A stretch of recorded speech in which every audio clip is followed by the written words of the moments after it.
বলছিলাম সুন্দরী মেয়েরা খুব একা, সুন্দরী মেয়েদের বন্ধু হয় না। কথাটা সত্য। সুন্দরী মেয়েদের হাঁটতে চলতে উঠতে বসতে সব জায়গাতেই দেখা যায় অনেক ধরনের শৃঙ্খলা বেড়ি পড়ে তারা বড় হয়। ছোটবেলা থেকে তাদের প্রতি বিভিন্ন ধরনের বিধিনিষেধ আরোপ হয়।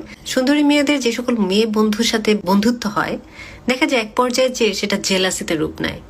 দুই বান্ধবী কোন এক জায়গায় বেড়াতে গিয়েছে, ওই যে সুন্দরী মেয়েকে সবাই যদি প্রশংসা করে, সুন্দর বলে, ভালো বলে, তার সাথে সবাই কথা বলতে চায়, প্রায়োরিটি লিস্টে তাকে আগে রাখে, তার প্রতি অ্যাটেনশন দেয়, খুব স্বভাবতই সাথের বান্ধবীর একটু হলেও খারাপ লাগা বোধ কাজ করবে।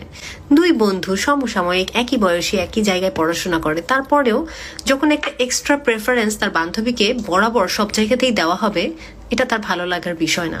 তো দেখা যায় বন্ধুত্বে একটা কম্পিটিটিভ মনোভাব চলে আসে, একটা চিড় ধরেই ধরে। এই সেম ঘটনা ঘটে বনে বনে, কাজিনে কাজিনে, অনেক পরিবারে। আমি সবার কথা বলছি না, নিশ্চয়ই এর ব্যতিক্রম আছেন, বাট বেশিরভাগেরই